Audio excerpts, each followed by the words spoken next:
Shalom, selamat pagi ibu-ibu. Saya senang sekali melihat wajah ibu-ibu terkasih pada pagi hari ini. Saya tahu ini bukanlah waktu yang mudah bagi kita. Ada banyak mungkin kepanikan, kekhawatiran, bahkan takutan.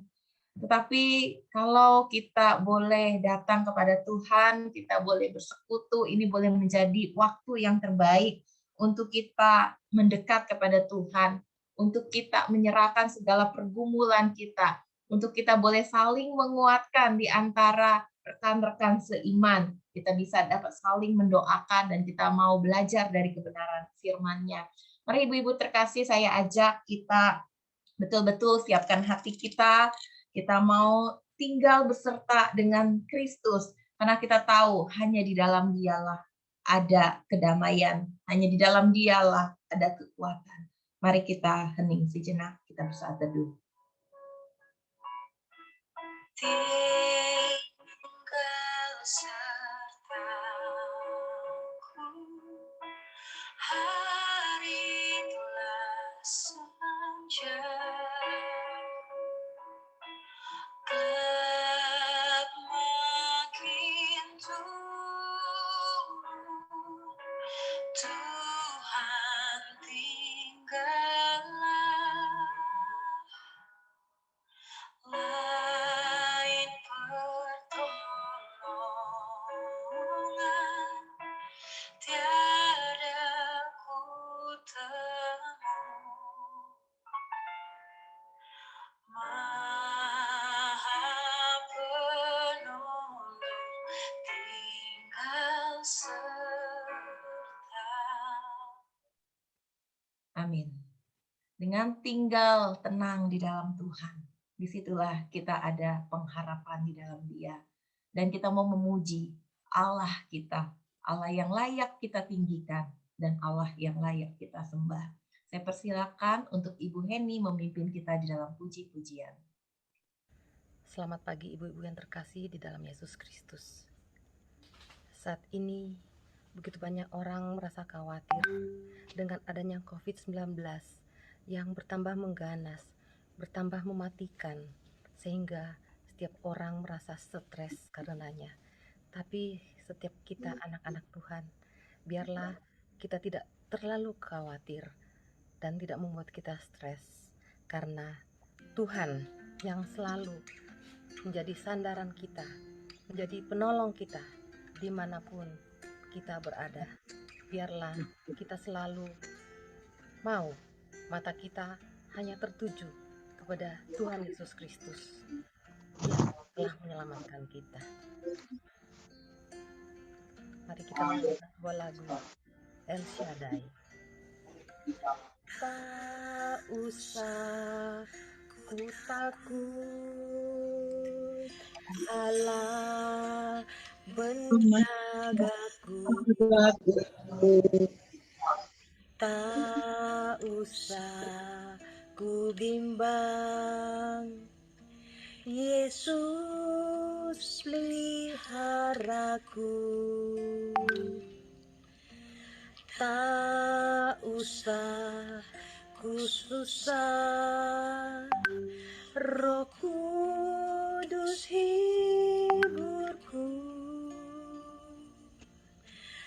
Tak usah ku cemas, Dia memberkatiku.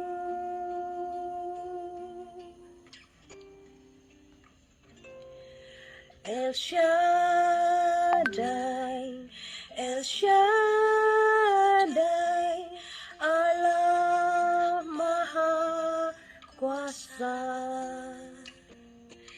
Dia besar, Dia besar, El Shaddai mulia,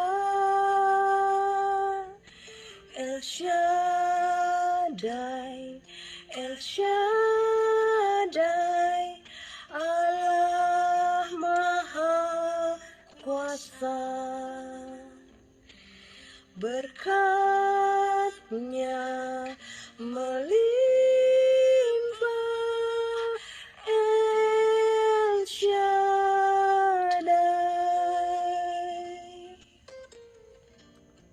berkat Tuhan melimpah.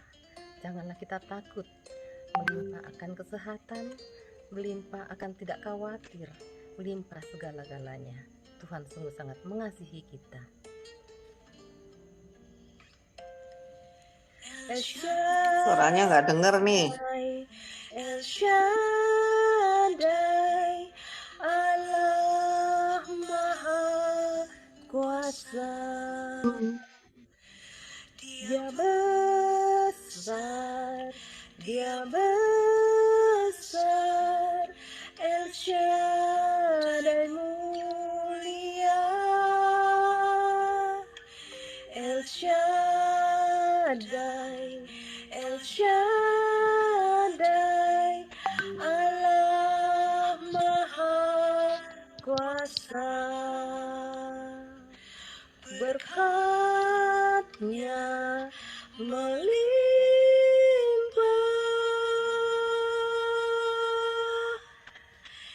El Shaddai. Mari kita berdoa.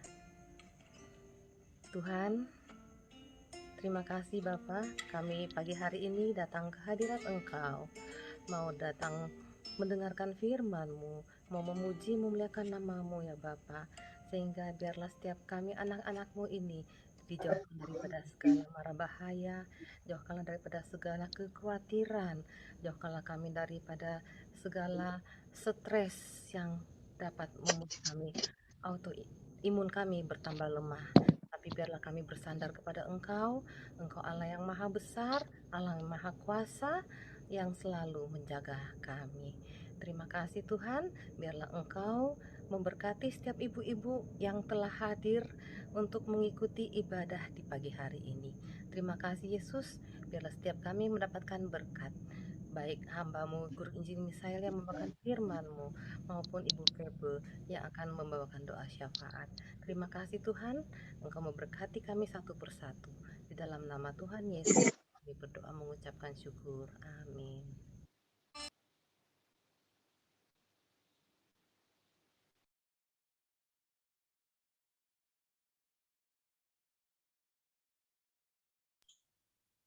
Ya, sebentar ya, Ibu-ibu. Kita akan melanjutkan puji-pujian kita. Tunggu sebentar ya. Sebelum kita masuk doa syafaat, mari kita menyanyikan sebuah lagu. Ia hanya sejauh doa.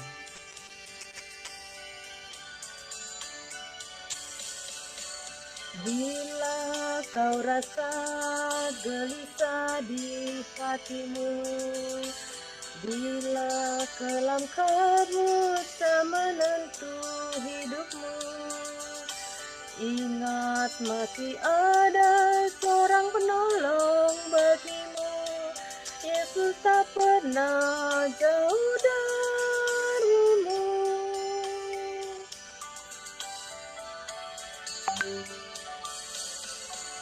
Bila cobaan menggodai hatimu, bila sengsara menimpa keadaanmu, ingat Yesus takkan pernah jauh darimu.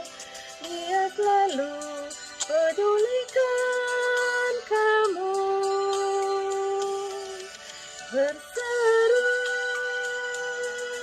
memanggil namanya, berdoa dia akan segera menghampiri dirimu. Percaya dia tak jauh darimu, dia hanya sejauh doa.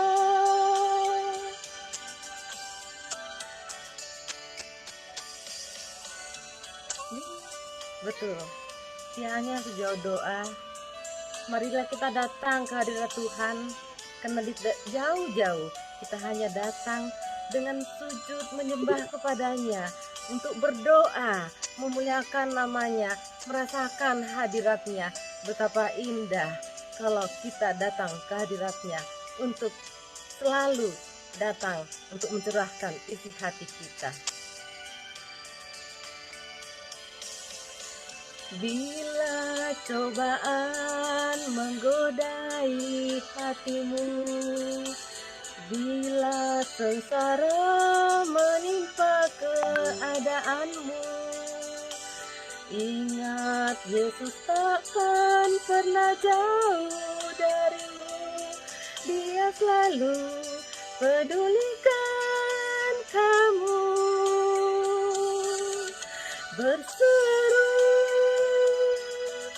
memanggil namanya, berdoa dia akan segera menghampiri dirimu. Percaya dia tak jauh darimu, dia hanya sejauh doa. Berseru memanggil namanya, berdoa dia akan segera menghampiri dirimu. Percaya dia tak jauh darimu, dia hanya sejauh doa. Dia hanya sejauh doa.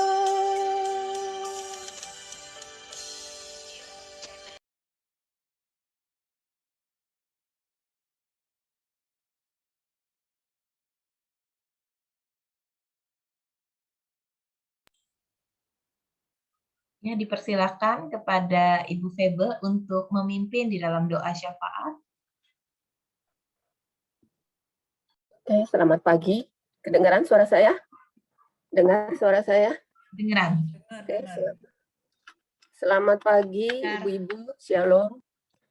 Kita bersyukur kalau kita masih diberikan kesempatan untuk mengikuti doa syafaat pada pagi hari ini. Kita akan masuk di dalam doa syafaat, meskipun kita hanya melalui online ya, kita bersyukur untuk kesempatan yang Tuhan berikan. Mari kita, sebelum kita masuk di dalam doa, kita mau naikkan syukur kita, dan kita juga mau minta mohon ampun dari Tuhan dalam segala kesalahan dan dosa-dosa kita. Mari kita berdoa.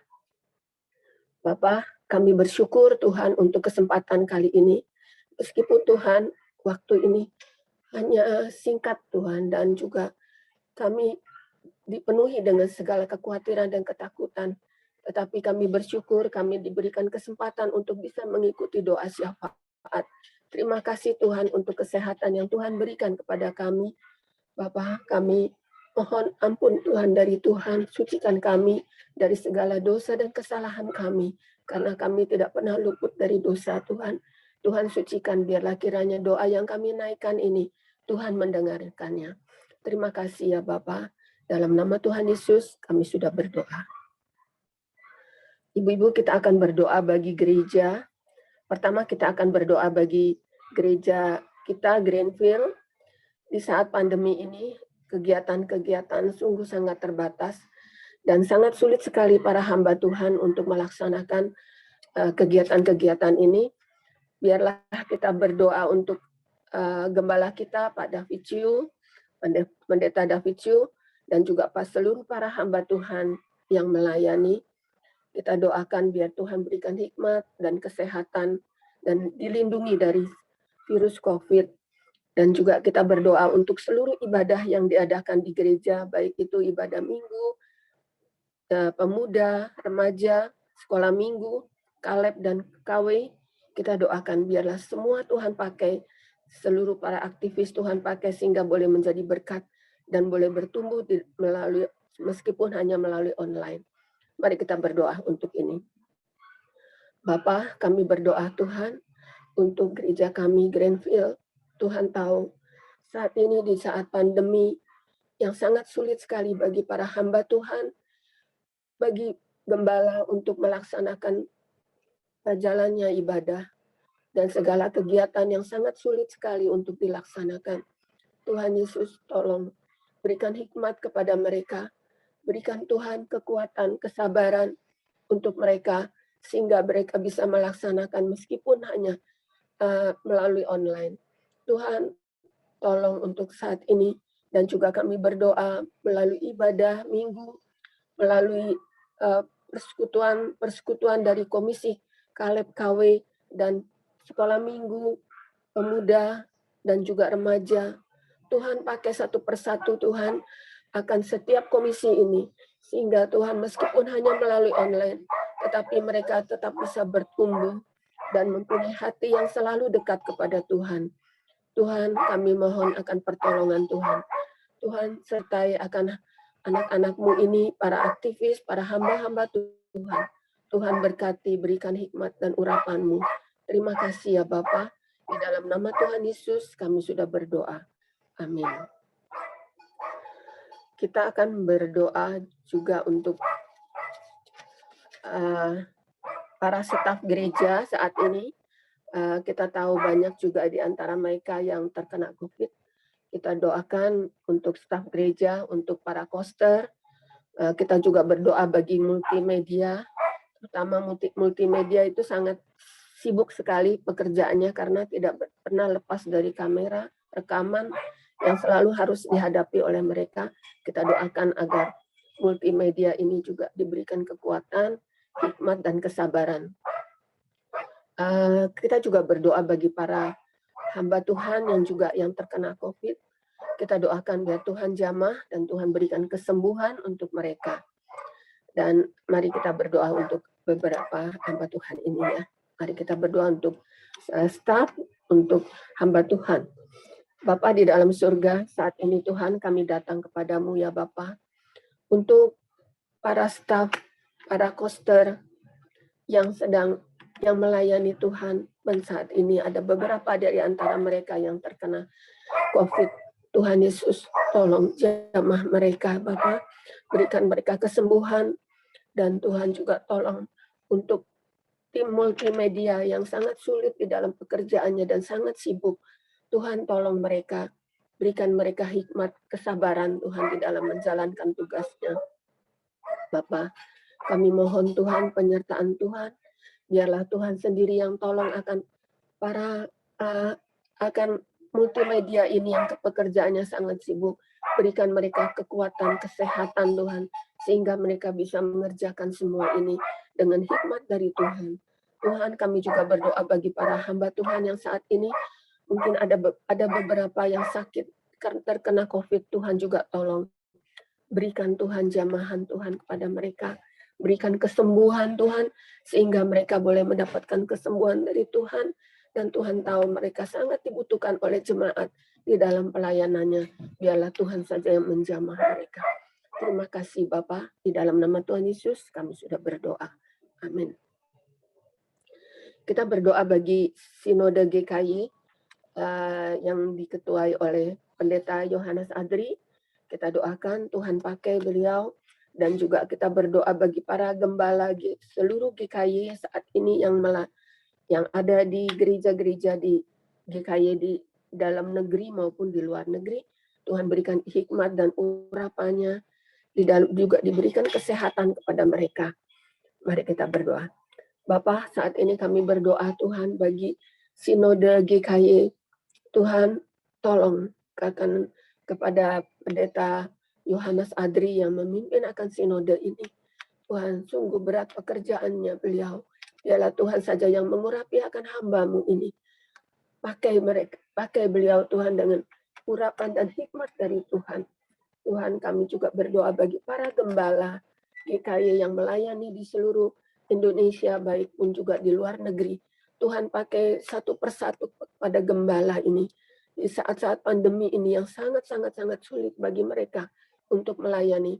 Biarlah Tuhan saja yang lindungi mereka Tuhan dari penyakit virus COVID, dan juga Tuhan yang berikan hikmat dan urapan Tuhan di dalam pelayanan mereka. Terima kasih ya Bapa, di dalam nama Tuhan Yesus kami sudah berdoa. Kita berdoa juga untuk pribadi kita. Tapi sebelumnya kita berdoa bagi saudara-saudara kita yang terkena COVID. Saat ini sangat banyak sekali yang kita tahu, banyak di antara mereka yang terkena COVID saudara-saudara kita atau teman-teman kita dan juga jemaat di gereja Greenfield, kita doakan. Kita sebut nama mereka satu persatu. Biarlah Tuhan berbelas kasihan kepada mereka. Tuhan jamah dan berikan kesembuhan. Kita doakan untuk mereka. Bapa, kami berdoa Tuhan untuk saudara-saudara kami yang saat ini terserang COVID. Tuhan, sungguh kami sangat sedih Tuhan bila melihat mereka terkena virus ini. Dan juga Tuhan, banyak di antara mereka yang harus kehilangan sanak familinya karena sudah dipanggil Tuhan. Tuhan, tolong hibur mereka ya Bapa. Biarlah Tuhan saja yang menjadi kekuatan mereka. Tuhan jamah untuk mereka yang sakit. Tuhan berikan penghiburan bagi mereka yang kehilangan akan sanak saudaranya, akan keluarganya, akan orang tuanya. Tuhan, kami mohon belas kasihan-Mu, penghiburan dari-Mu Tuhan, untuk keluarga ini. Tuhan, kami serahkan Tuhan, saudara-saudara kami ke dalam tangan-Mu. Di dalam nama Tuhan Yesus kami sudah berdoa. Amin. Kita berdoa untuk pergumulan pribadi kita. Mungkin saat ini kita diliputi oleh kecemasan, ketakutan, kekhawatiran karena kita takut keluarga kita terkena COVID. Kita berdoa kepada Tuhan, mohon biarlah Tuhan yang saja menjadi pelindung kita, Tuhan saja yang menjadi kekuatan kita. Karena ketika kita diliputi oleh kecemasan, imun kita akan turun. Biarlah kita mohon Tuhan, kuatkan kita. Tuhan, biarlah Tuhan yang menjadi pelindung kita. Mari kita berdoa. Bapa di dalam surga, Tuhan tahu saat ini setiap pribadi dari ibu-ibu yang ikut di dalam doa. Tuhan tahu betapa kami diliputi oleh kecemasan, ketakutan, kekhawatiran Tuhan menghadapi COVID yang seakan-akan memenuhi akan ruangan, akan kehidupan kami. Tuhan tolong, biarlah Tuhan saja yang menjadi pelindung kami Tuhan. Tuhan kuatkan kami agar kami tidak takut, agar kami tidak cemas Tuhan. Tetapi kami serahkan semua segala kekhawatiran dan kecemasan kami ke dalam tangan-Mu. Karena kami tahu Engkaulah pelindung kami, Engkaulah kekuatan kami. Tuhan, Kau juga tolong untuk keluarga-keluarga yang bermasalah dengan hubungan suami istri maupun dengan perekonomian yang sangat sulit bagi mereka. Tuhan juga bukakan jalan bagi mereka. Tuhan hibur dan kuatkan mereka. Terima kasih ya Bapa. Di dalam nama Tuhan Yesus kami sudah berdoa. Amin. Puji Tuhan, kita sudah selesaikan doa kita. Dan saat ini saatnya kita akan mendengarkan firman Tuhan yang akan disampaikan oleh Guru Injil Michelle. Saya persilakan kepada Guru Injil Michelle untuk menyampaikan berita firman Tuhan kepada kita.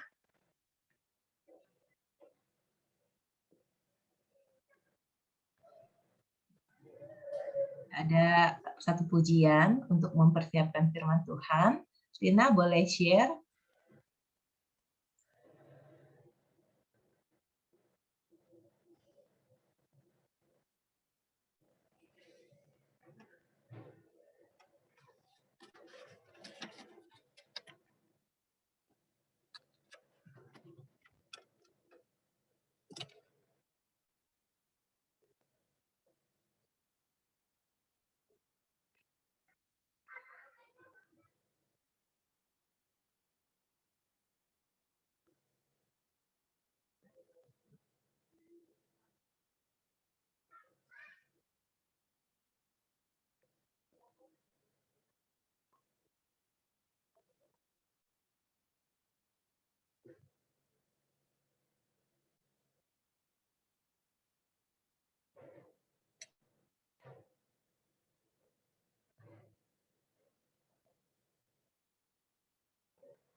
Ya, oke rekan-rekan, ini karena ada kesalahan, jadi kita minta Guru Injil Michelle ya menyampaikan kebenaran firman ya. Silakan. Oh sudah ya Laras. Oke ya silakan Laras. sebelum kita mendengarkan firman Tuhan yang dibawakan oleh Guru Injil Michael, marilah kita mengangkat sebuah pujian. Hanya Yesus jawaban hidupku. Kala ku cari damai, hanya ku dapat dalam Yesus. Kala ku cari kebenaran, hanya ku temui di dalam Yesus. Satu pun dapat menghiburku, tak seorang pun dapat menolongku. Hanya Yesus jawaban hidupku. Kala ku cari damai, hanya ku dapat dalam Yesus. Kala ku cari ketenangan, hanya ku temui di dalam Yesus. Tak satu pun dapat menghiburku, tak seorang pun dapat menolongku. Hanya Yesus jawaban hidupku. Bersama Dia hatiku damai, walau dalam lembah kekelaman. Bersama Dia hatiku tenang, walau hidup penuh tantangan. Tak satu pun dapat menghiburku, tak seorang pun dapat menolongku. Hanya Yesus jawaban hidupku.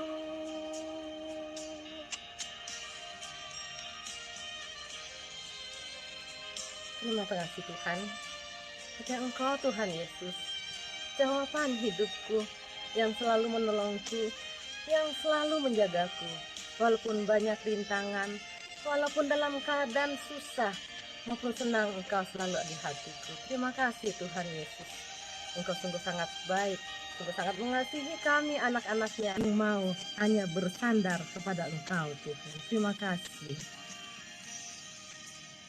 Kala ku cari damai, hanya ku dapat dalam Yesus.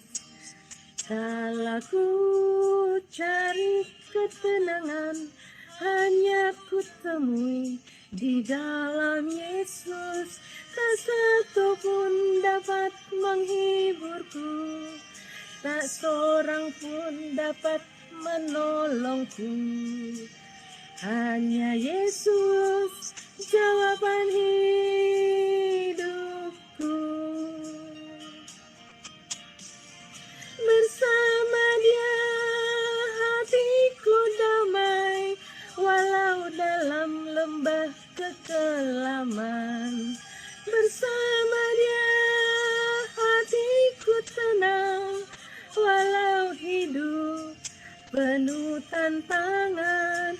Tak satu pun dapat menghiburku, tak seorang pun dapat menolongku.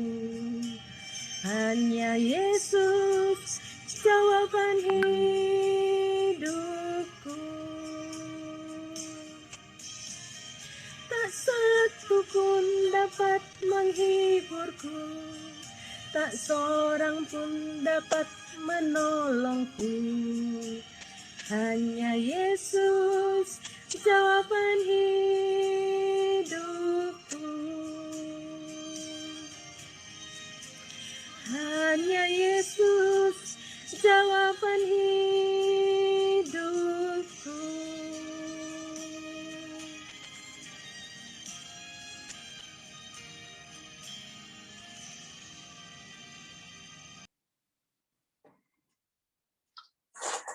Shalom, selamat pagi ibu-ibu yang dikasihi Tuhan.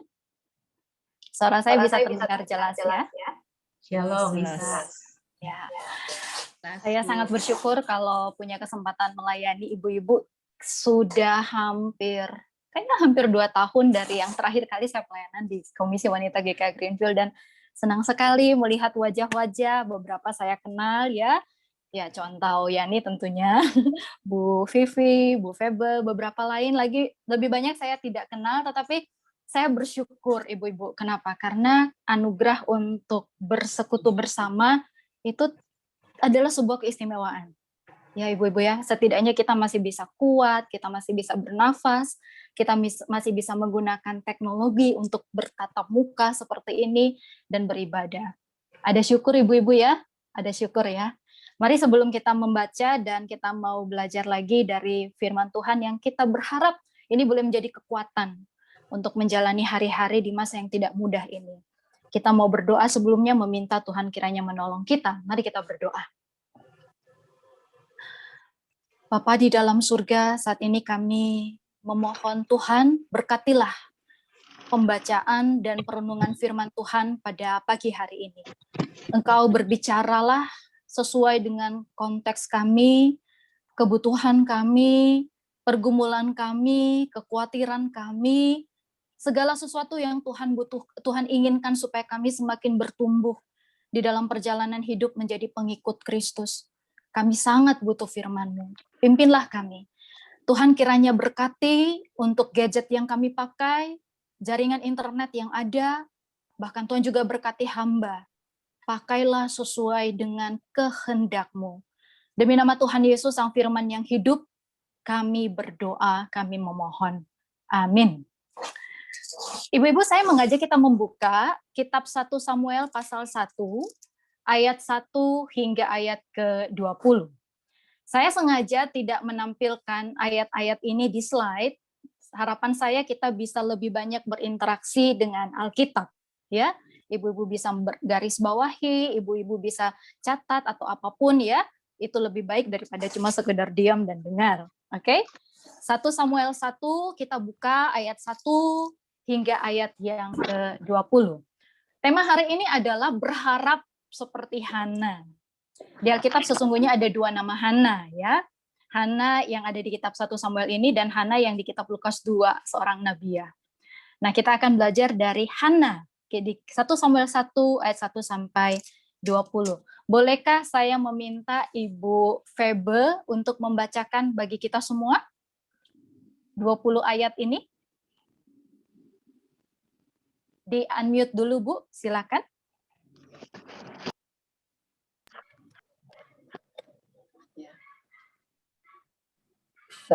Satu Samuel, ada kedengaran? Kedengaran. 1 Samuel, ya. Dengar. 1 Samuel pasal 1 ayat 1. Ada seorang laki-laki dari Ramataim, Jothim, dari pegunungan Efraim, bernama Elkanah bin Yeroham bin Elihu bin Tohu bin Sub, seorang Efraim. Orang ini mempunyai 2 istri, yang seorang bernama Hana, yang lain bernama Penina.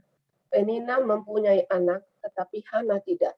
Orang itu dari tahun ke tahun pergi meninggalkan kotanya untuk sujud menyembah dan mempersembahkan korban kepada Tuhan semesta alam di Silo. Di sana yang menjadi imam Tuhan ialah kedua anak Eli, Hofni dan Pinehas. Pada hari Elkanah mempersembahkan korban, diberikannya kepada Penina istrinya dan kepada semua anaknya laki-laki dan perempuan masing-masing sebagian. Meskipun ia mengasihi Hana, ia memberikan kepada Hana hanya 1 bagian, sebab Tuhan telah menutup kandungannya. Tetapi madunya selalu menyakiti hatinya supaya ia gusa. Karena Tuhan telah menutup kandungannya.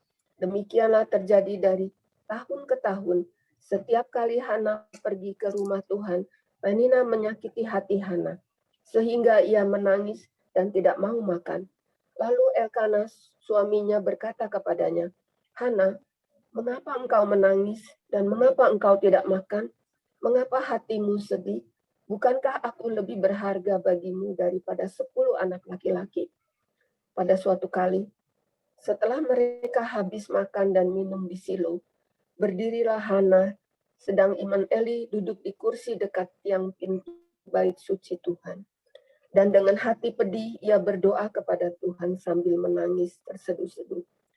Kemudian bernasarlah ia, katanya, Tuhan semesta alam, jika sungguh-sungguh Engkau memperhatikan sengsara hamba-Mu ini dan mengingat kepadaku dan tidak melupakan hamba-Mu ini, tetapi memberi kepada hamba-Mu ini seorang anak laki-laki, maka aku akan memberikan dia kepada Tuhan untuk seumur hidupnya, dan pisau cukur tidak akan menyentuh kepalanya.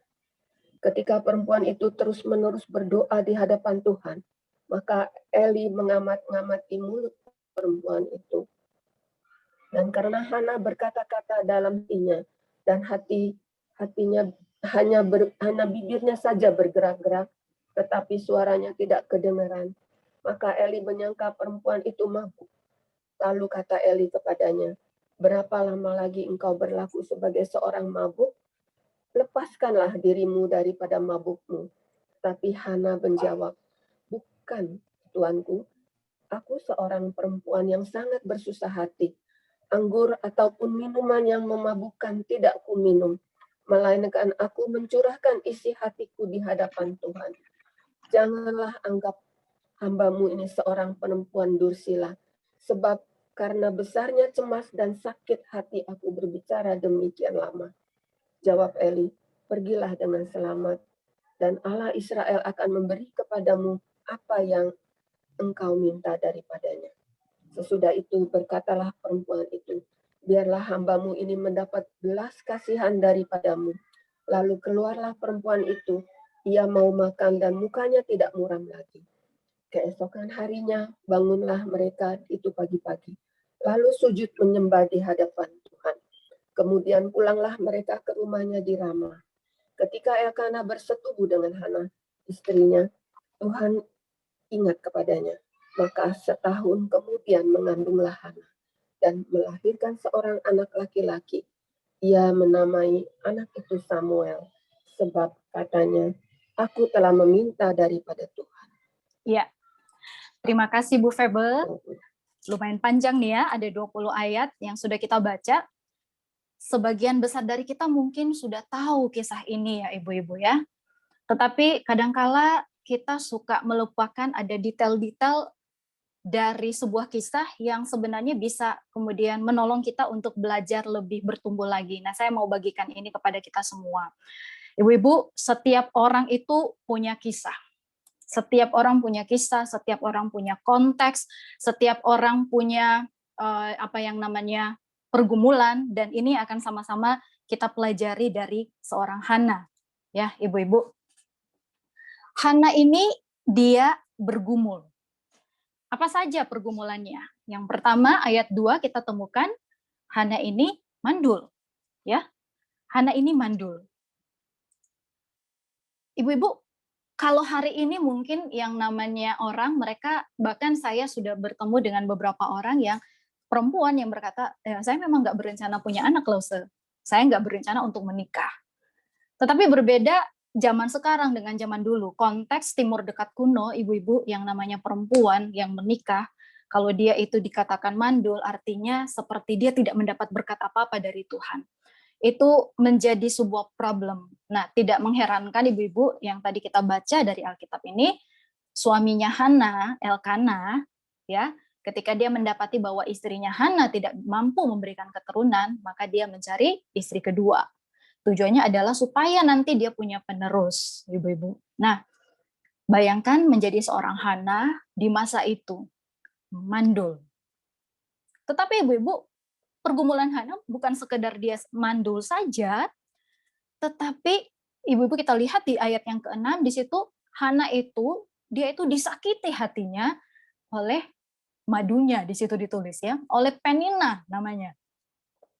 Dan yang menjadi bagian yang menyedihkan dari kisah ini adalah momen yang di dalamnya tuh Hana sering merasa tersakiti itu justru ketika momen mereka ibadah. Momen ketika mereka mau mempersembahkan korban pendamaian, mereka pergi ke kemah suci, mereka mau mempersembahkan korban di sana, disitulah Hana merasa paling tersakiti karena apa yang dilakukan Penina kepadanya. Ya, waktu Elkana membagi-bagikan porsi korban, ya, ada yang dipersembahkan untuk imam, ada juga dipersembahkan atau dimakan oleh keluarga. Di situ ditulis kepada Penina dan anak-anaknya dapat bagian, tetapi kepada Hana cuma 1 porsi karena dia tidak ditulis di situ tertulis jelas karena sebab Hana tidak punya keturunan, karena Hana tidak punya anak.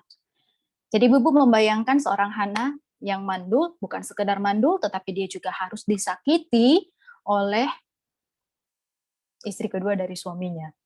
Dan ayat 7 ibu-ibu lihat di dalam Alkitab ini kita temukan bahwa apa yang Hana alami ini bukan sekedar sekali. Tetapi di situ ditulis demikian terjadi dari tahun ke tahun. Inilah Hana. Wanita yang mandul, yang terus-menerus disakiti, dan ini bukan sebuah proses yang pendek tetapi bertahun-tahun. Nah, ibu-ibu, bagaimana Hana menjalaninya? Dari situ kita akan belajar. Kita akan belajar tentang siapa kita, tentang siapa Allah, justru dari kisahnya Hana. Nah, ibu-ibu, bagaimana Hana menjalani hal ini? Saya mau mengajak kita melihat satu hal. Tadi Hana bergumul, tapi saya mau kita sama-sama untuk merenungkan bahwa Hana bukan sekedar bergumul, tetapi dia bergumul bersama Allah. Kenapa penting sekali yang namanya bergumul bersama Allah? Kadang-kala ibu-ibu, di dalam perjalanan saya berinteraksi dengan jemaat loh ya, ada orang-orang yang terlihat dia punya problem, tetapi dia tidak membawa problem itu kepada Allah. Curhat ke hamba Tuhan, betul, tetapi apakah dia benar-benar bergumul dengan Allah? Saya tidak melihat itu. Jadi nggak heran masalahnya itu dibawa-bawa sendiri, dipikir-pikir sendiri, bahkan sampai di titik depresi karena dia tidak membawa itu kepada Allah. Dia tidak bergumul bersama Allah. Nah, ibu-ibu, di masa-masa yang sulit seperti ini, semua kita mengalaminya. Saya begitu tersentuh ketika tadi ibu-ibu mendoakan khusus para hamba Tuhan. Saya secara pribadi merasa tahun ini dibandingkan tahun lalu, tahun ini jauh lebih berat. Dampaknya secara emosi, bahkan secara psikis, secara fisik, itu berasa sekali di tahun ini. Semua orang mengalami dampak dari masa-masa yang sulit ini. Pertanyaannya adalah, ketika ibu-ibu juga mengalami hal ini, apakah ibu-ibu bergumul bersama Allah? Nah, sekarang mari kita lihat apa yang bisa kita pelajari dari Hana. Ibu-ibu, coba kita lihat di 1 Samuel 1 ayat yang ke-10. Di situ tertulis, dengan hati pedih, ia berdoa kepada Tuhan sambil menangis terseduh-seduh. Ibu-ibu, tolong bayangkan kata hati yang pedih. Hati yang pedih, itu artinya sakit. Dan itu terekspresikan bagaimana dia menangis, bukan sekedar menangis, tetapi menangis terseduh-seduh. Beberapa waktu yang lalu, itulah kenapa sampai saya katakan masa pandemi ini adalah masa yang, terutama tahun ini ya, gelombang kedua ini, begitu sulit. Saya nggak pernah berinteraksi dengan jemaat. Andai kata pun ada jemaat yang kemudian berkata, Lause saya mau sharing, atau saya butuh didoakan. Kalaupun misalnya dia jemaat yang saya selama ini ketemu ya, sharing, dia menangisnya itu seiring dengan ketika dia bercerita. Tapi baru tahun ini saya bertemu atau saya mendapati anak pemuda saya yang dia kirim foto yang mau menunjukkan bahwa dia sedang tidak baik-baik saja, kondisi kamarnya, dan kemudian saya langsung telepon dia. Begitu dia angkat teleponnya, saya mendengarkan dia sedang menangis meraung-raung. Saya bayangkan kalau saya nggak langsung telepon, bisa saya nggak punya kesempatan untuk langsung telepon, dia meraung-raung sendirian. Itulah gambaran penderitaan. Itulah gambaran pergumulan. Mungkin beberapa di antara kita mengalami yang namanya hati pedih sampai menangis terseduh-seduh. Bahkan mungkin menangis meraung-raung, seperti yang saya ceritakan tadi. Nah, ibu-ibu, perhatikan di ayat 10 ini. Kepada siapa Hana mengungkapkan penderitaannya? Beberapa orang lebih mudah bercerita kepada teman. Ada yang berkata kepada saya, betul sih Lause, harus berdoa kepada Allah. Tetapi somehow ketika saya berbicara dengan orang, rasanya lebih real. Saya pikir iya manusiawi. Kita manusia itu terbatas. Kita membutuhkan apa yang bisa terlihat, apa yang bisa disentuh. Itu yang menjadi kerinduan kita. Tetapi ibu-ibu perhatikan, kepada siapa Hana mengungkapkan penderitaannya? Kepada Allah. Ibu perhatikan di ayat 8, suaminya Elkana sempat loh ngomong begini kepada Hana. Hana, mengapa engkau menangis dan mengapa engkau tidak mau makan? Mengapa hatimu sedih? Perhatikan kata-kata selanjutnya dari Elkana. Bukankah aku lebih berharga bagimu daripada 10 anak laki-laki? Itu adalah pernyataan mau menghibur ya ibu-ibu ya. Udahlah Han, yang penting kan ada aku suamimu. Dan aku ini memperhatikan engkau. Dan bukankah aku lebih berharga dari 10 anak laki-laki? Tetapi bagi Hana itu tidak cukup. Bagi Hana, Allah adalah tempat satu-satunya di mana dia bisa benar-benar mengungkapkan penderitaannya. Nah sekarang bagaimana Hana mengungkapkannya? Ibu-ibu, kita lihat Hana itu apa adanya. Dengan hati yang sangat pedih. Bahkan kalau ibu-ibu perhatikan ayat 12 dan 14 tadi, saking pedihnya, di situ dikatakan dia cuma bisa komat kamit, udah nggak sanggup untuk buka suara. Tapi di hatinya mengungkapkan doa kepada Allah. Ibu-ibu, kalau orang itu bisa sampai bergumul dengan masalah, responsnya bisa macam-macam. Bisa dari sedih, bisa dari kecewa, bisa sampai marah. Tetapi pertanyaan buat kita sekarang adalah kalau kita sendiri ketika kita lagi bergumul nih saat ini, mungkin kita bergumul dengan masalah ekonomi, kita bergumul dengan anggota keluarga yang sakit COVID, kita bahkan juga saat ini sedang COVID, beberapa di antara kita ikut persekutuan, kita berdoa setiap malam, Tuhan sembuhkan saya, Tuhan sembuhkan saya. Pertanyaannya adalah bagaimana kita membawanya kepada Allah? Apakah kita bisa, apakah ketika kita bergumul saat ini kita bergumul bersama-sama dengan Allah?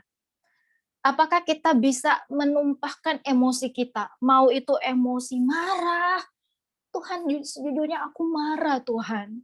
Kenapa pandemi bisa seperti ini dan kenapa engkau sepertinya tidak menunjukkan karyamu saat ini? Tuhan aku merasa sedih, Tuhan aku merasa khawatir, Tuhan aku merasa kecewa. Apakah kita menumpahkan itu kepada Tuhan?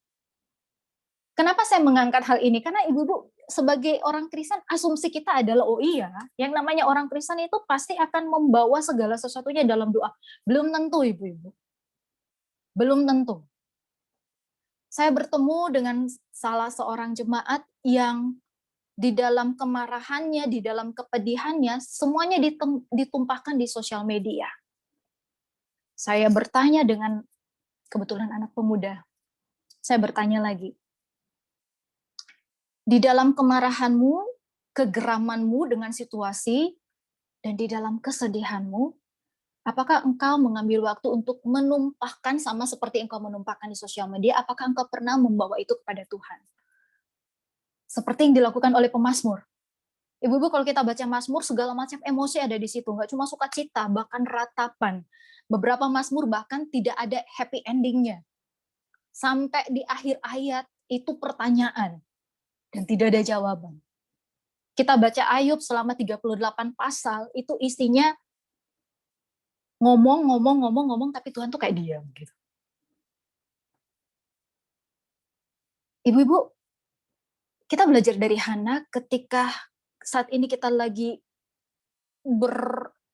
berjibaku dengan berbagai hal ya, di dalam pikiran, di dalam hati, semua emosi, semua ibu-ibu. Apakah kita pernah jujur dan transparan kepada Allah? Nggak perlu takut untuk dibilang mewek, nggak perlu takut untuk dibilang lemah karena kita menangis terseduh-seduhnya. Bahkan ingat ibu-ibu, Hana dikira Eli sebagai wanita pemabuk.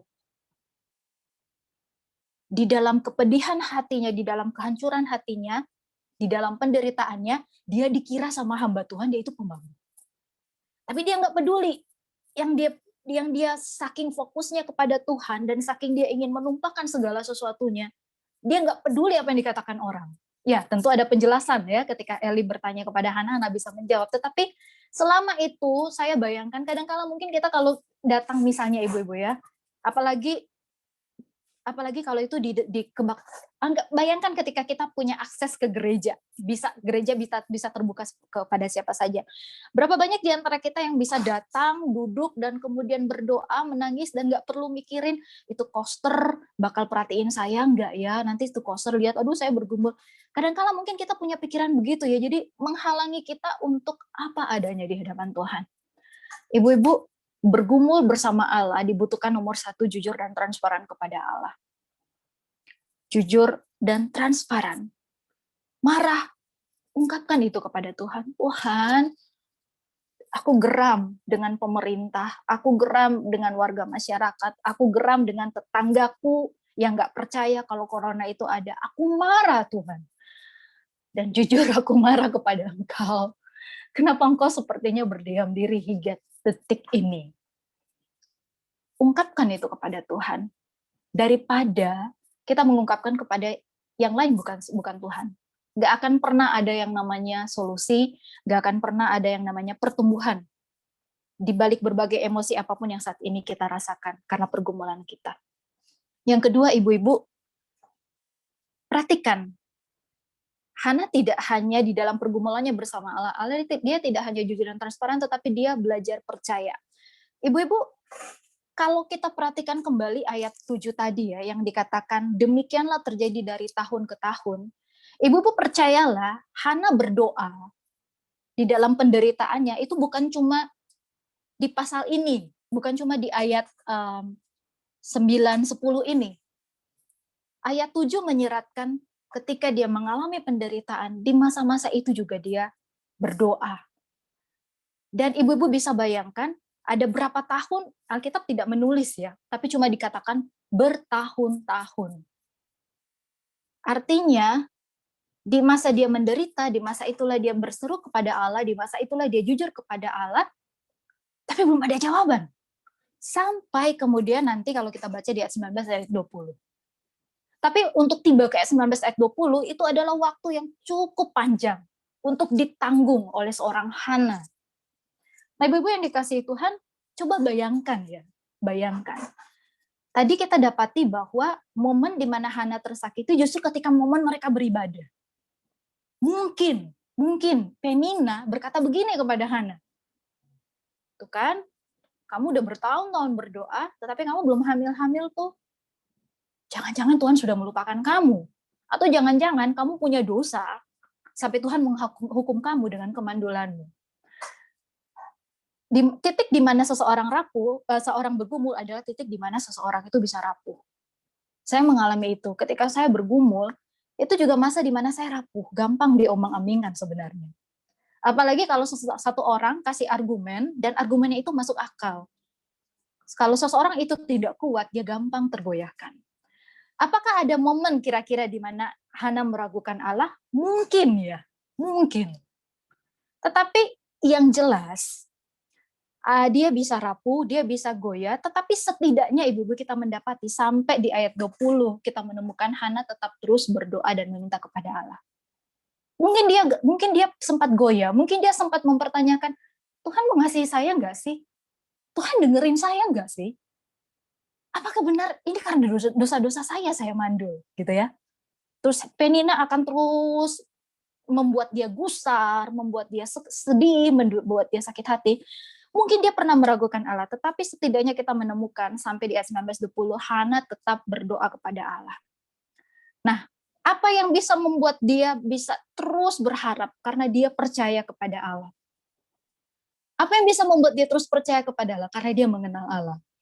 Ibu-ibu, tingkat pengharapan itu akan selalu berbanding lurus dengan seberapa besar seseorang itu bisa dipercaya. Saya kasih contoh begini. Kalau ibu-ibu kan pasti punya banyak teman ya. Ibu-ibu bisa kemudian menentukan si A bisa diandalkan, si B tidak bisa diandalkan. Itu berdasarkan apa? Pengalaman. Saya ingat waktu pertama kali saya join di gereja dan kemudian saya pertama kali pelayanan sebagai liturgis dan kemudian nunggu nih pemusiknya kok belum datang. Salah seorang singer saya bilang begini, ya Lause, kalau si ini mah emang begitu gitu. Jangan diharapkan dia bakal on time. Ibu-ibu perhatikan ya, tingkat ekspektasi kita terhadap seseorang itu berbanding lurus dengan seberapa besar seseorang dipercaya, dan itu berdasarkan pengalaman. Seberapa besar juga kita mengenal orang itu.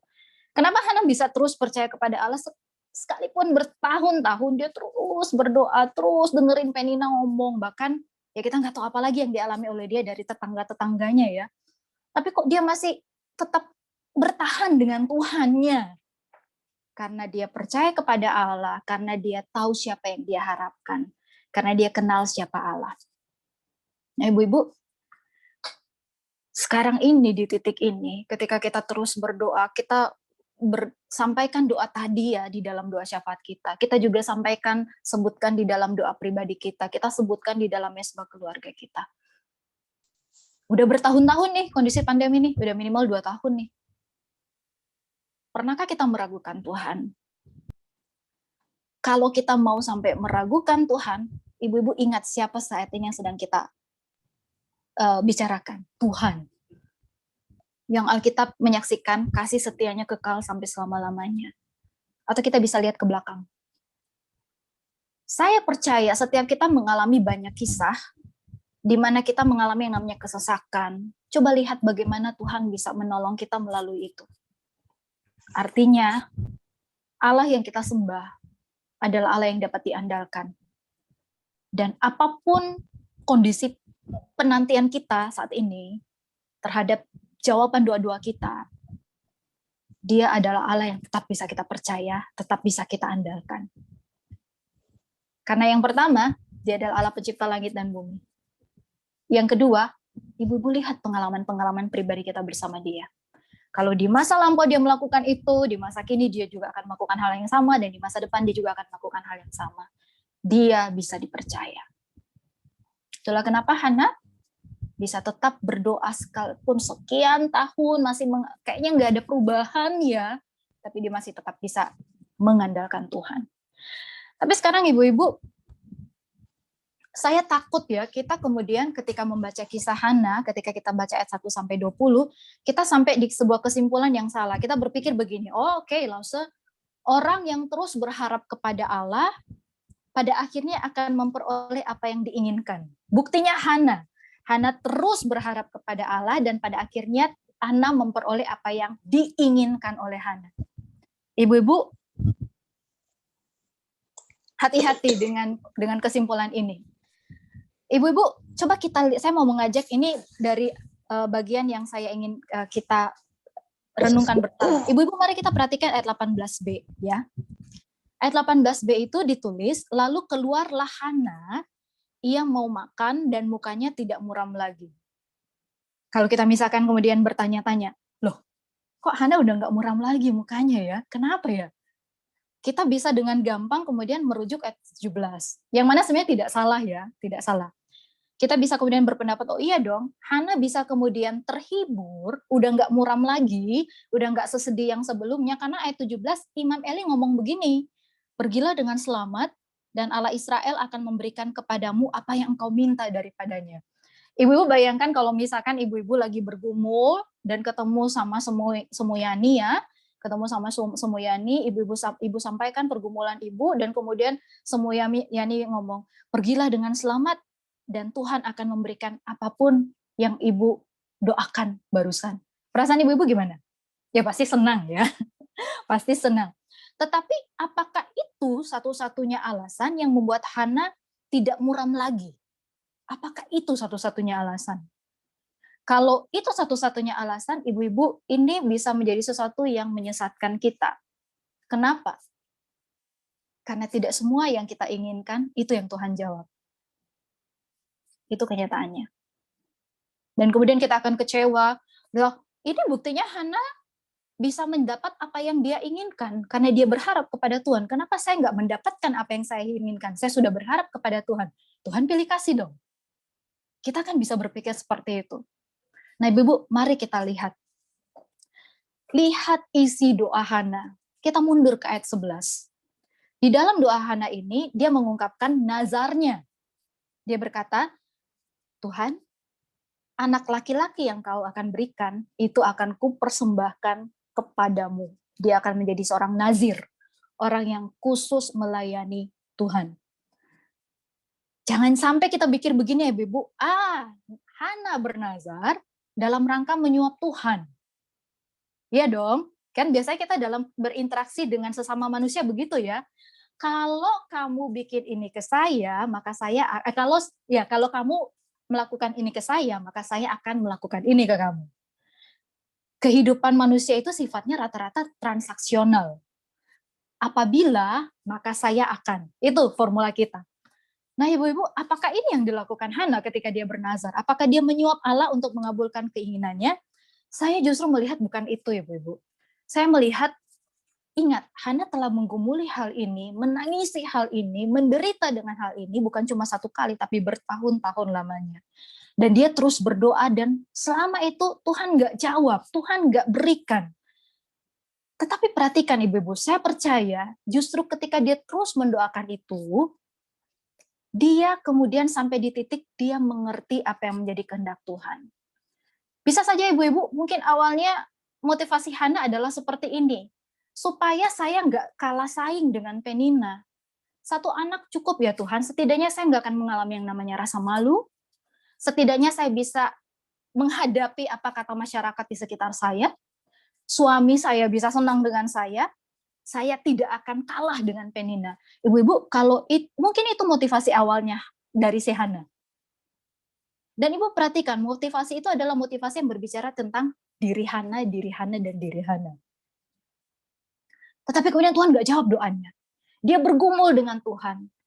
Nah, dari situ kemudian dia mulai berpikir, kenapa Tuhan belum jawab doa saya ya? Apa yang Tuhan inginkan? Pemikiran itu saya percaya terus ada juga di dalam hati dan pikirannya ketika dia bergumul, dan Tuhan tidak menjawab doanya selama bertahun-tahun itu. Sampai dia ada di satu titik bahwa kalau Tuhan mau berikan anak kepada saya, anak itu saya akan persembahkan bagi kemuliaan Tuhan. Di situ dia berani mengungkapkan, Tuhan, kalau engkau berikan anak ini bukan untuk saya, dan ini bukan tentang saya, tetapi ini tentang engkau, dan anak itu untuk kemuliaan. Ibu-ibu yang dikasihi Tuhan, jawaban Imam Eli di ayat 17 itu semakin meneguhkan hal itu, dan itu yang membuat Hana tidak lagi muram. Karena apa? Dia mengerti apa yang menjadi kehendak Tuhan. Anak itu bukan untuk dia.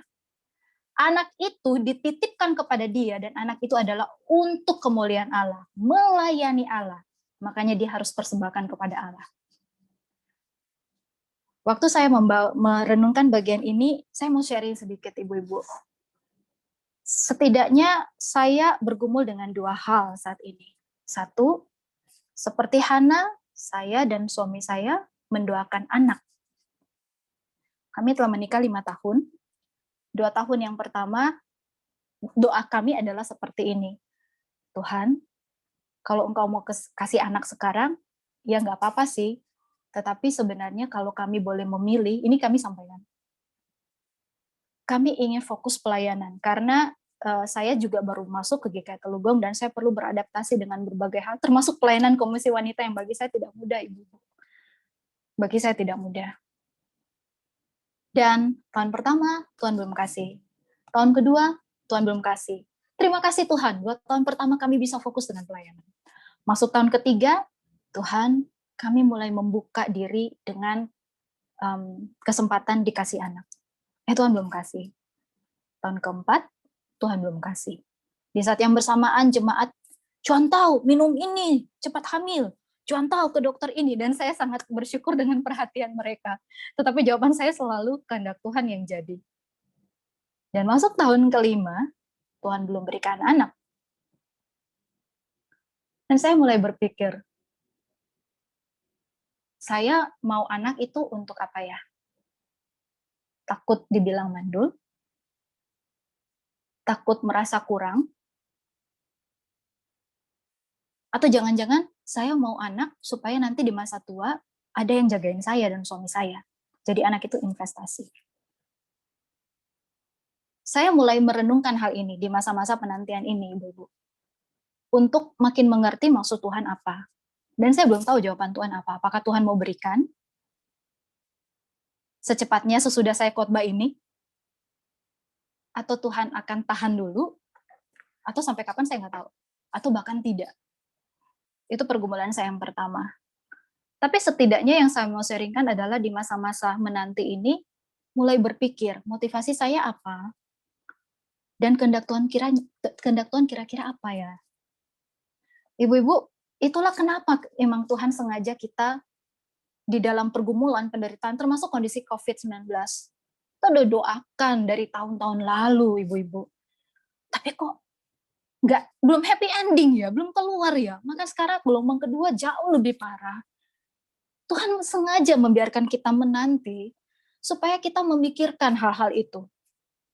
Dan pertanyaannya adalah, apakah kita bertumbuh di dalam penantian itu?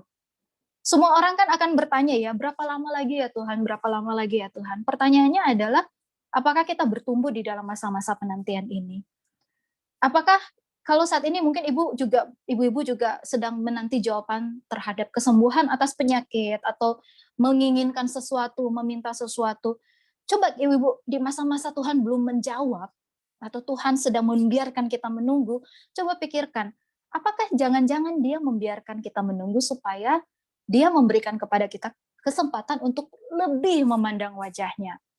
Apakah Dia membiarkan kita menunggu dalam rangka supaya kita mengerti bahwa, oh sebenarnya saya tidak membutuhkan tuh apa yang saya ungkapkan ke Tuhan, apa yang saya minta, sebenarnya itu tidak sesuatu yang tidak saya butuhkan sebenarnya.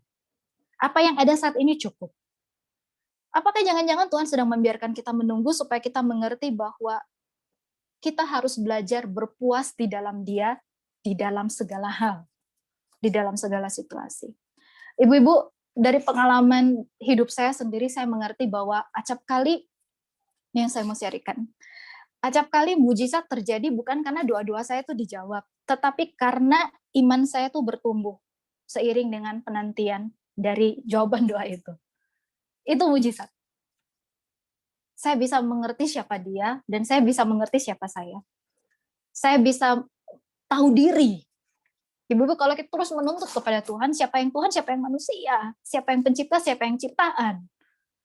Jadi ibu-ibu yang dikasihi Tuhan, di masa-masa yang tidak mudah seperti ini, saya mengajak mari, kita tetap terus jujur dan transparan kepada Allah.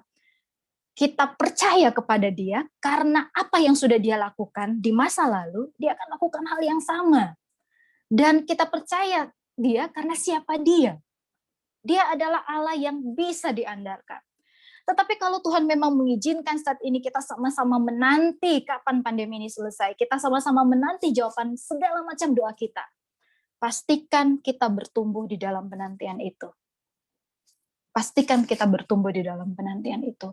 Kita semakin mengenal siapa Dia, dan kita semakin mengenal siapa kita. Saya mengajak ibu-ibu, mari kita baca bersama-sama, ya. Ibu-ibu bisa buka suara di tempat ibu masing-masing, Roma 5 ayat 3-5 yang berbunyi demikian. Dan bukan hanya itu saja, kita malah bermegah juga dalam kesengsaraan kita, karena kita tahu bahwa kesengsaraan itu menimbulkan ketekunan. Ketekunan menimbulkan tahan uji, dan tahan uji menimbulkan pengharapan. Dan pengharapan tidak mengecewakan, karena kasih Allah telah dicurahkan di dalam hati kita dan oleh Roh Kudus yang telah dikaruniakan kepada kita. Amin. Mari kita berdoa. Tuhan, ajar kami terus berharap. Ajar kami terus bersabar di dalam penantian. Dan tolong kami supaya kami semua boleh bertumbuh di masa-masa ini. Masa-masa sengsara, masa-masa penderitaan. Penderitaan itulah justru menjadi sebuah pemberitaan yang kuat. Orang-orang di sekitar kami akan melihat bagaimana kasih Kristus, bagaimana Kristus hidup di dalam kami ketika kami mau belajar berharap di tengah-tengah penderitaan, belajar berharap di tengah-tengah kesengsaraan, belajar tekun dan belajar tahan uji. Kami butuh kekuatan daripada Engkau. Kami butuh Engkau. Terima kasih ya Tuhan. Kami bersyukur untuk firman Tuhan yang menguatkan kami. Demi nama Tuhan Yesus kami berdoa. Amin. Terima kasih pada penginjil Michelle yang telah menyampaikan kebenaran firman dengan begitu jelas. Saya yakin dan percaya setiap kita diberkati. Terima kasih sekali lagi, Tuhan terus memimpin pelayanan dan juga keluarga dari Ibu Michelle. Ya, ibu-ibu yang terkasih, kami juga mengucapkan selamat datang. Kita berkumpul bersama-sama, ini merupakan anugerah Tuhan yang begitu luar biasa bagi kita ya. Ada puji-pujian yang boleh menguatkan kita, lebih kebenaran firman Tuhan, dan juga kita boleh sehati tadi ya, telah berdoa syafaat. Pada saat-saat ini dibutuhkan untuk kita boleh saling memperhatikan, kita saling peduli dengan saling mendoakan. Ya ibu-ibu, inilah keluarga kita. Saya sangat senang sekali ibu-ibu boleh hadir di Zoom ini, dan juga untuk mereka nanti yang akan melihat atau menyaksikan lewat YouTube, juga selamat datang di channel kami KW GKY Grandville. Ya, apakah ada yang baru, Ibu Celia? Ya, Mu. Ya. Selamat pagi teman-teman semua. Terima kasih ke Inisial untuk filmnya. Ini ada Lia, Semu baru, tapi sebenarnya dari minggu lalu udah ada, tapi ini baru datang ke KW, bener-beneran. Selama ini sih suka ikutin YouTube yang saya kasih. Ada Lia, coba Lia, Lia ini anggota dari kelompok live kompak kita di Medit, ya. Ini kebetulan dia lagi isoman, jadi dia bisa ikut KW di Zoom. Biasanya dia kerja semua. Lia, boleh itu videonya dibuka?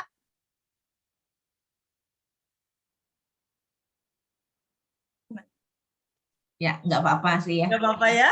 Oke, Ya, selamat datang untuk Ibu Lia ya. Tuhan memberkati, dan kita juga boleh doakan ya untuk Ibu Lia yang saat ini sedang insoma. Biarlah Tuhan sendiri yang boleh senantiasa menjadi sahabat sejati, yang juga boleh memberikan kesembuhan kepada Lia dan keluarga ya.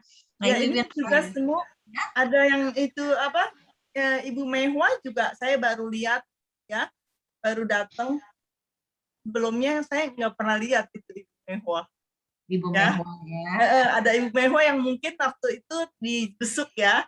Iya. Tuh, ya ada Ibu Mehwa, datang Ibu Mehwa ya. Iya. Okay. Senang sekali Tim Mehwa bisa hadir. Ya, ada Dari kelompok Lika. Ya. Iya. Ya. Sudah lama nggak hadir ya. Baru itu dari kelompok Ripka. Ya, Mehwa dari kelompok Ripka. Ya. Senang sekali ya, Bu Ripka juga selaku ketua kelompok ya. Ada anggota yang sudah kembali hadir gitu ya. Ya, karena Ibu Ripka ini yang rajin. Ada lagi semua. Oke, kita bersyukur kepada Tuhan. Tadi ini saya lihat kehadiran sebelumnya ada 96. Ya. Ibu ya kadang-kadang masak atau bagaimana ya. Ada 92.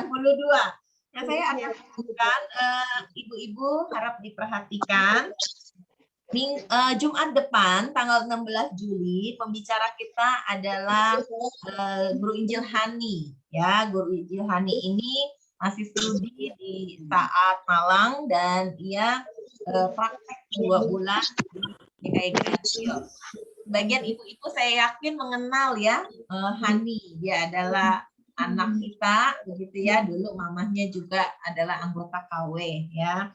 Dengan tema harta terpendam dan mutiara yang berharga. WL Ibu Ida, doa Ibu Celia. Diharap dapat mempersiapkan diri. Lalu tanggal 23 kita akan masuk ke dalam kelompok. Dan pada tanggal 30 Juli ini ada ceramah keluarga ibu-ibu. Ini ibu-ibu boleh ajak rekan-rekan. Tapi sih bukan hanya cuman pas waktu ceramah doang ibu-ibu. Maksudnya setiap Jumat kita boleh ajak ya. Nah, ini 30 Juli ceramah keluarga yang akan dibawakan oleh Ibu Pablo. Temanya adalah apakah peran hidup saya sudah benar? Nah ya, kita belajar ya apakah peran kita nih Udah benar apa belum nih ya? Apa sih maksudnya? Nah, masih bertanya-tanya bukan? Apa maksudnya? Nah, mari kita hadir ya di dalam ceramah ini. Nah, ibu-ibu yang terkasih, saya juga akan kembali mengingatkan persembahan KW ibu-ibu ya. Laras boleh share screen ya? Laras sebentar. Kenapa mau di-share screen ibu-ibu? Karena banyak sekali yang masih bertanya. Di situ kan tulisannya kolekte KU dapat melalui transfer BCA, nomornya, terus Gereja Kristus Yesus. Nah, itu kan kolekte KU. Kok ini kolekte KW begitu ya? Jadi pertanyaan bagi ibu-ibu.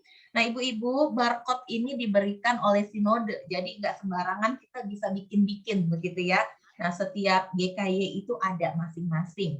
Nah, persembahan yang masuk di hari Jumat dan hari Sabtu itu dianggap sebagai persembahan KW, Ibu-Ibu.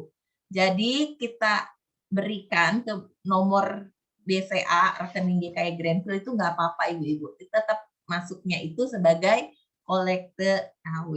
Ya, Ibu-Ibu, ini dapat diperhatikan oleh setiap kita. Jadi ibu-ibu jangan takut salah lagi, nggak apa-apa ya. Memang seperti itu. Kita nggak bisa bikin barcode atau rekening sendiri karena dibuka oleh sinode ya.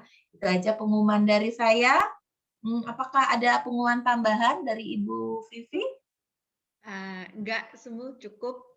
Cuma sekali lagi mau mengucapkan terima kasih kepada Guru Injil Michelle untuk pelayanannya pada hari ini. Tuhan terus berkati Bu Michelle dan pelayanan dan seluruh keluarga ya. Oke, udah semua. Kita foto lagi ya. Kita foto dulu ya. Oke. Tadi waktu 96 udah saya foto, tapi sekarang udah dibuka. Kita foto lagi ya. Yang belum buka videonya dibuka dulu. Oke, saya foto ya. 1, 2, 3. Screen kedua dibuka semua. 1, 2, 3. Screen 3. Wah, thank you. 1, 2, 3. Terakhir. 1, 2, 3. Terima kasih semuanya. Selamat siang. Sampai ketemu minggu depan ya. Oke, kita tutup dalam doa ya Ibu. Ya Ibu-ibu, dalam masa-masa sulit ini, yakinlah bahwa ibu-ibu tidak sendiri. Terlebih kita percaya ada Tuhan yang selalu menemani kita. Ketika ibu-ibu saat ini, saya tahu ada beberapa yang di rumah sakit, ada juga yang insoma di rumah. Kita semua saling mendoakan. Memang tidak dirinci di WA grup siapa-siapa, tetapi selama ibu-ibu memberitahukan kepada kami dan ada di dalam kelompok, saya catat nama ibu-ibu dan kami pengurus mendoakan ibu-ibu. Kita berdoa biarlah Tuhan menguatkan kita pada saat-saat ini, menolong kita. Oleh karena itu jangan terlalu bersedih, berlarut-larut, karena itu akan justru memperburuk imun kita ya, ibu-ibu ya. Tetap sukacita, hadapi bersama dengan Tuhan. Seperti firman Tuhan yang disampaikan pada pagi hari ini begitu luar biasa. Kita belajar lewat Hana. Ya, mari kita sehati kita berdoa. Ya Tuhan, kami bersyukur kalau pada pagi hari ini kami boleh bersekutu bersama-sama. Kami boleh melihat bahwa Tuhan adalah Allah yang tidak pernah meninggalkan kami. Ketika kami merasa mungkin saat ini Engkau berdiam, tetapi sesungguhnya itu tidak Engkau lakukan. Tetapi ada cara Tuhan yang luar biasa. Tuhan ampuni kami kalau kami mungkin pernah mengeluh kepada Tuhan, kalau kami menyalahkan Tuhan. Ya Bapa, tapi biarlah ya Tuhan kami tidak mau meninggalkan Tuhan. Tetap kami mau andalkan Tuhan di dalam situasi apapun. Dan berikanlah kepada setiap kami kekuatan untuk kami boleh menjalani hari-hari yang sulit ini. Dan biarlah ya Tuhan kami juga boleh Tuhan jadikan berkat bagi mereka yang membutuhkan doa kami, bagi mereka yang membutuhkan semangat kami, bahkan bagi mereka yang membutuhkan contoh yang mungkin dapat kami perlihatkan lewat hidup kami. Kami menjadi wanita-wanita, kami boleh menjadi mama yang terus saja bergumul kepada Tuhan di dalam situasi apapun. Terima kasih ya Bapa. Hamba berdoa sekali lagi untuk mereka yang saat ini sedang terbaring di rumah sakit. Tuhan, biarlah Engkau yang berbelas kasihan, Tuhan yang menyembuhkan. Untuk mereka yang keluarganya saat ini sedang melakukan insoma, Tuhan, di dalam kesendirian mereka, biarlah Tuhan juga yang menemani. Terima kasih Bapa. Menyerahkan setiap para kaum ibu, dimanapun berada, Tuhan yang pimpin, Tuhan sertai mereka. Dan biarlah hanya nama Tuhan saja yang terus ditinggikan dan dimuliakan. Dalam nama Tuhan Yesus kami berdoa dan bersyukur. Amin. Bapa, terima kasih. Amin. Bapa, terima kasih. Terima kasih. Terima kasih. Di dalam surga, puji terima kasih. Amin. Silakan bersaat teduh sebentar. Tuhan Yesus memberkati kita semua. Selamat siang.